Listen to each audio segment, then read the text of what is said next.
Je m'appelle Robert Caminquer et je suis aujourd'hui en présence de personnes que j'ai connues ou que j'ai rencontrées au cours de ma carrière que j'ai faite entièrement à l'ONU. J'y suis entré à l'âge de 18 ans le 10 janvier 1946 et j'en suis sorti le 1er avril 1982 où j'ai pris une retraite anticipée. Elle était anticipée pour des raisons de famille. J'ai commencé donc à Londres où j'avais été convoqué après que mon père, qui était interprète à l'ONU, déjà depuis le mois d'août 1945, appelé par son frère aîné André Caminquer, qui avait été interprète par exemple à la conférence de San Francisco. Et c'est là où moi j'ai été inscrit à l'ONU dans un tout petit job qui correspondait à mon expérience, qui n'était que le bac, et qui correspondait à mon âge. J'étais lecteur de stencil au Centre central dactylographique français à Londres. C'est pour ça que j'ai été amené à New York 3 mois plus tard, parce qu'à New York, on ne trouvait pas de jeunes de mon âge et de cette expérience de lecteur. C'était quelque chose qui ne se faisait pas. Donc j'ai été amené par les Nations Unies là-bas. J'ai fait les différentes étapes de l'ONU au départ, c'est-à-dire l'hôtel à New York, c'est-à-dire l'ancien collège dans le Bronx, qui s'appelait Hunter College à l'époque. Ensuite, en 1951, nous sommes rentrés dans le bâtiment des Nations Unies qui s'était construit entre-temps, après le don de Rockefeller à l'ONU. Et je suis resté donc à New York tout le temps où j'ai été en poste à New York. J'ai fait une excursion en 1951 où je suis parti avec les fonctionnaires de l'ONU et les délégués à Santiago du Chili, où a eu lieu une réunion du Conseil économique et social. 2 mois là-bas, je suis rentré et je suis resté à New York en différents postes en grimpant les échelons, surtout dans l'administration. J'ai par exemple eu à faire voyager les interprètes et les traducteurs dans toutes les conférences dans le monde. C'était moi qui m'occupais de leur voyage, c'est moi qui travaillait avec l'agence Cook et avec les lignes aériennes. C'était une occupation parmi d'autres occupations administratives que j'ai eues. Petit à petit, je me suis aussi penché sur les questions de financement de l'ONU et les dépenses du budget de l'ONU. En 60, j'ai eu une mission qui a duré 2 mois aussi, où je suis parti comme assistant administratif au Congo. C'était le moment où les Belges venaient de partir et où l'ONU envoyait au Congo une commission de conciliation composée d'ambassadeurs, dont le président était Jaja Washuku, qui était à l'époque ministre des Affaires étrangères du Nigeria. Et nous sommes restés là-bas à essayer de visiter les différentes ethnies du Congo, qui étaient à Luluabour, à Stanleyville, à Elisabethville, etc. Elisabethville, nous y sommes arrivés le matin, cette mission est arrivée le matin à Elisabethville. La date exacte, je ne me souviens pas, mais elle est dans tous les journaux. Le matin où Tshombe a assassiné le Lumumba dans la prison à Elisabethville. Ce qui fait que notre but à Elisabethville a été complètement raté et nous sommes rentrés à Léopoldville, rentrés à Genève, rentrés à New York. De New York, je suis parti quelques années plus tard, je suis parti à Santiago du Chili, où le travail qu'on m'a donné, c'était d'administrer la construction du nouveau bâtiment des Nations Unies qui se construisait là-bas. Ce nouveau bâtiment devait contenir les quelques 400 à 500 fonctionnaires des Nations Unies. Et je n'étais ni l'architecte ni le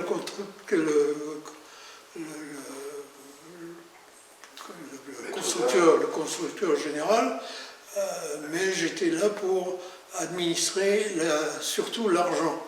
Il y avait un budget que notre architecte avait tendance à vouloir dépasser tout le temps, avec des idées merveilleuses, mais pas possibles.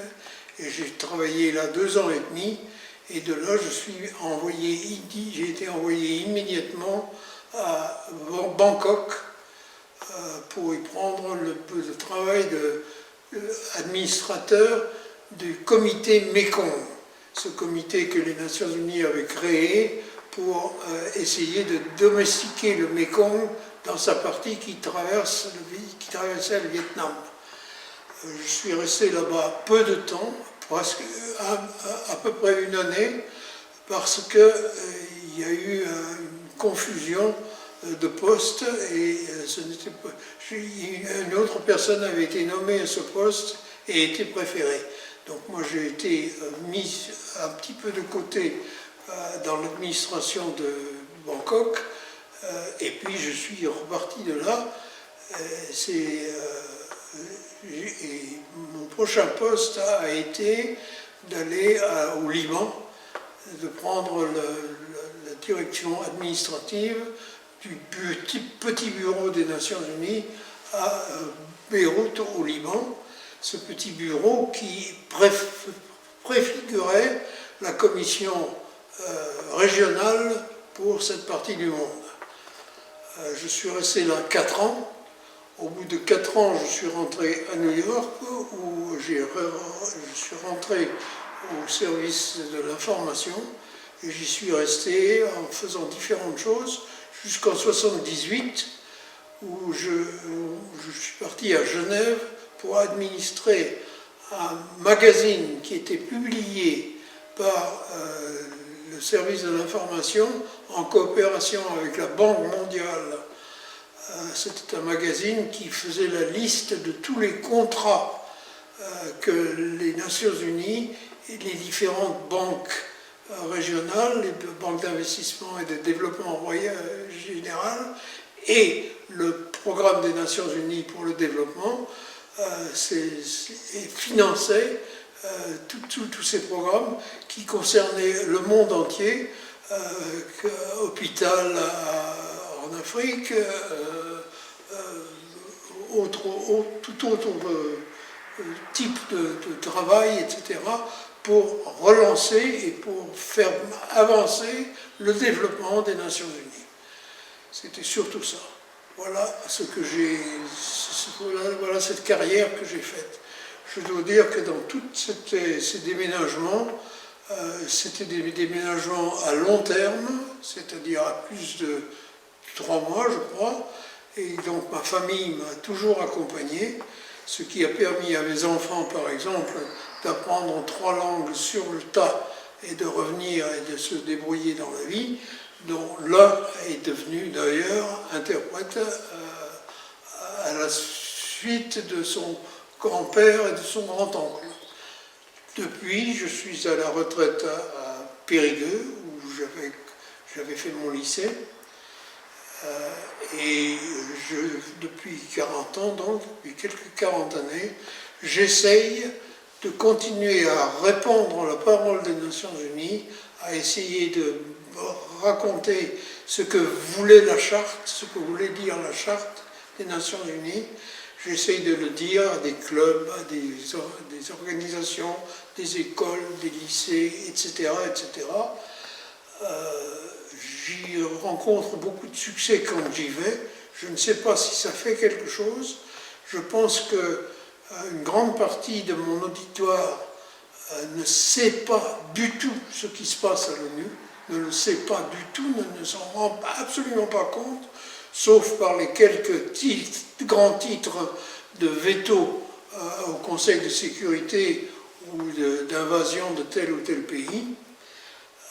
Et moi, je continue à croire que si on respectait la charte, si tous les pays du monde respectaient la charte, nous n'en serions pas où nous en sommes aujourd'hui.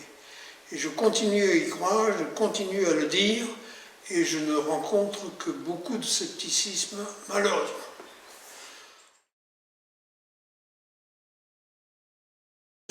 Le travail que j'ai fait à l'ONU était donc à la base administratif. Mais j'ai eu l'occasion donc de participer à un certain nombre d'événements. Les premiers, naturellement, c'était les assemblées générales. La première assemblée générale a eu lieu dans le Central Hall à Londres et elle a eu lieu le 10 janvier 1946. Elle a duré à peu près 3 semaines. Le secrétaire général en poste à l'époque était un Belge, mais c'était avant Dag Hammarskjöld, qui a été le premier grand secrétaire général de l'ONU que j'avais rencontré, qui me connaissait, puis qui arrivait à me reconnaître parmi les centaines de gens qui travaillaient là. C'est là où nous avions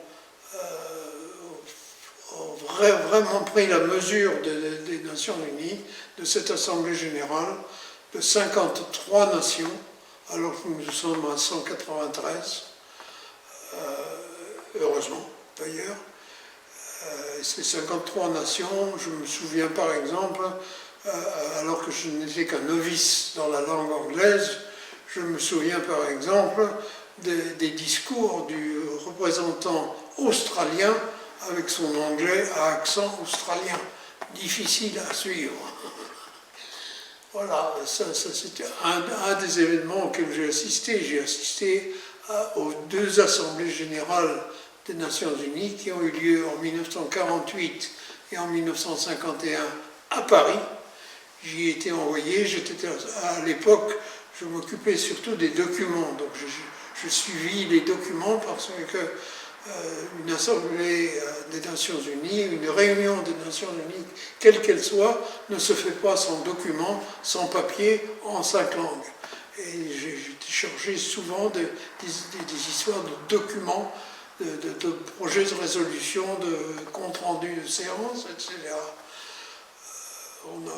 J'ai fait ça aussi, donc, à ces 2 réunions à Paris. J'ai été mêlé à la conférence du Vietnam qui a eu lieu à Paris.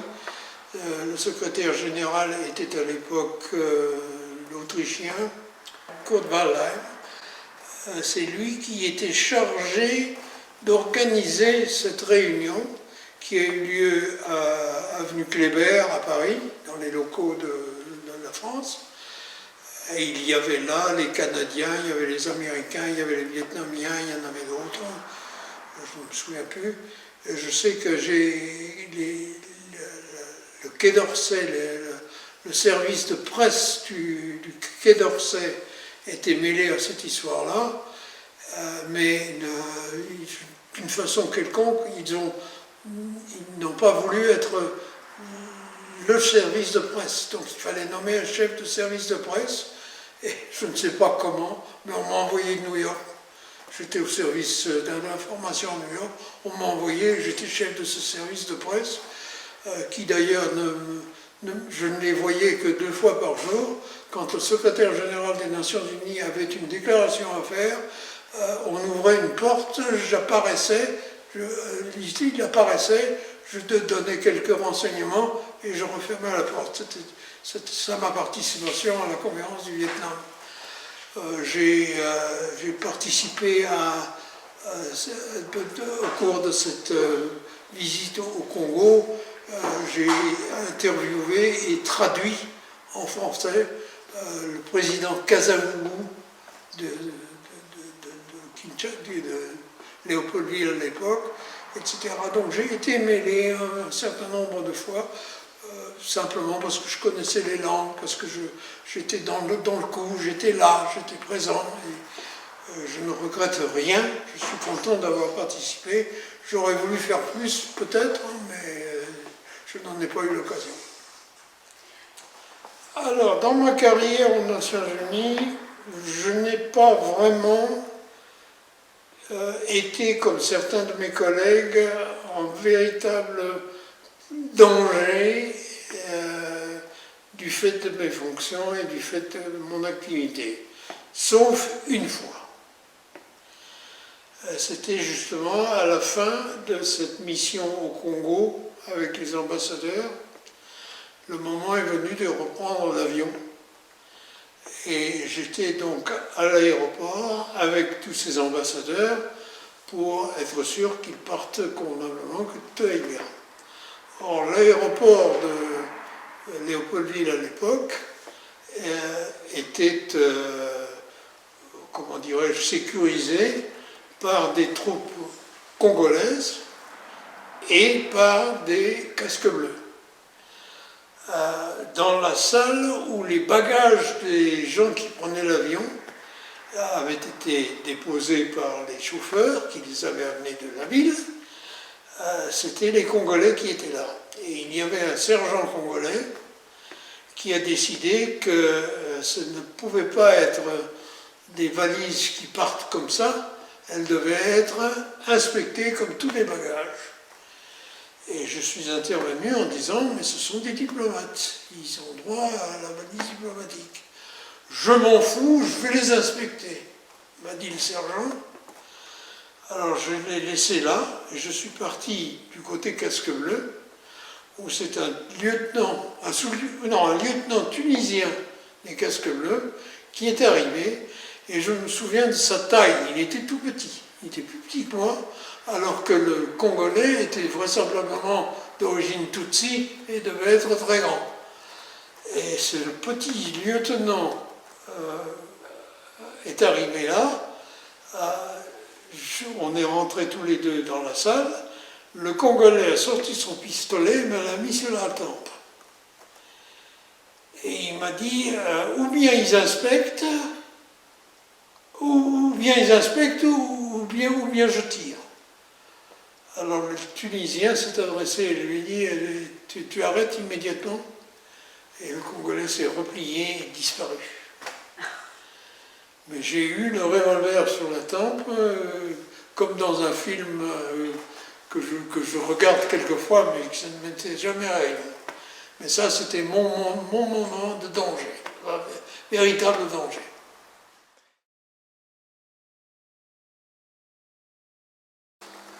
Moi, j'ai lu un chiffre il y a quelques années qu'environ 35% des budgets de toute la famille Nations Unies, y compris les institutions spécialisées, un total de 35% s'applique à les questions de sécurité internationale.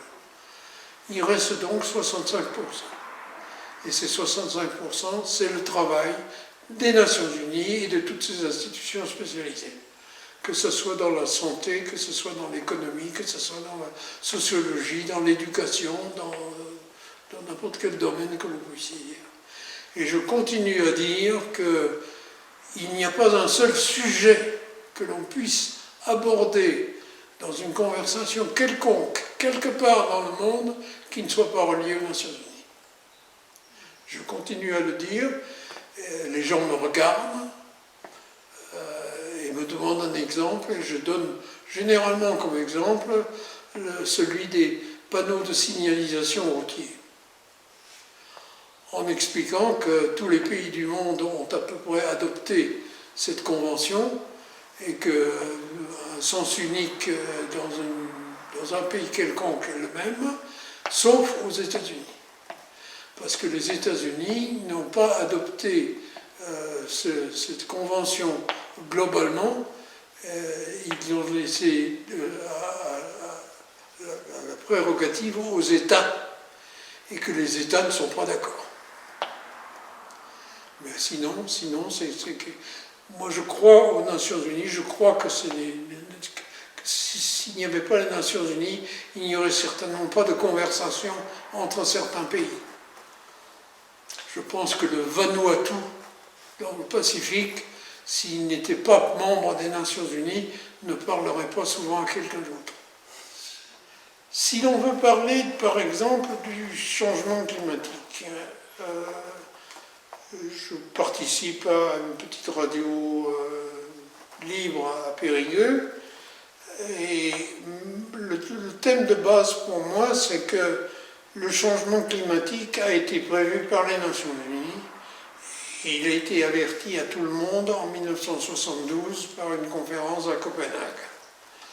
Depuis ce temps-là, les Nations Unies se préoccupent de ce sujet.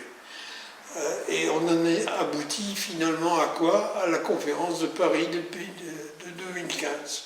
Cette conférence qui a vraiment mis des normes, des chiffres, des degrés dans le problème de ce réchauffement climatique que le monde a créé, que les hommes ont créé, et on continue d'appliquer, et qu'ils devraient, à partir de 2015, avoir su maîtriser. Or, ils ne l'ont pas encore maîtrisé, ils en ont maîtrisé une partie, ils ont fait des choses, il y a des pays qui ont fait des choses, il y a des pays qui ne peuvent pas parce qu'ils n'ont pas l'argent, et que c'est une question d'argent.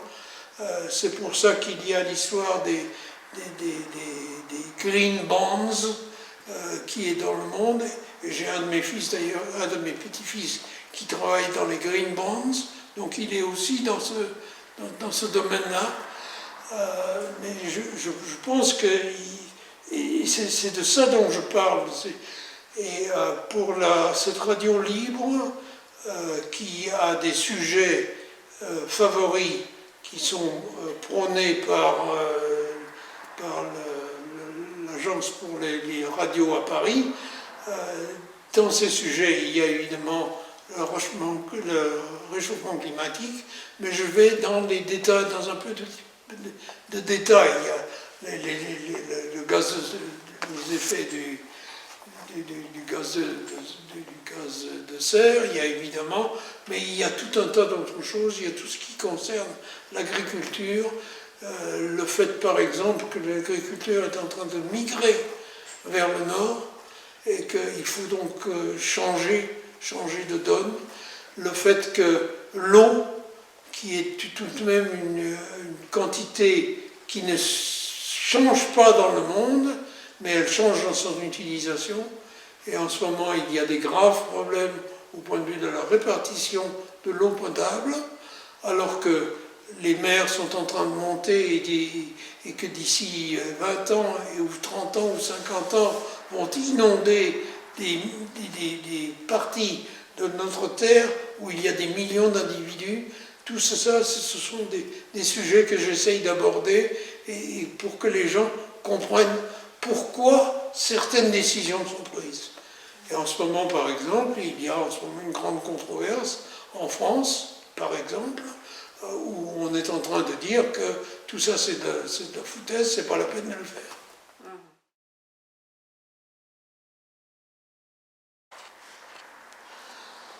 Les Nations Unies ont emménagé dans le nouveau bâtiment qui avait été construit à New York, et nous avons emménagé en 1951.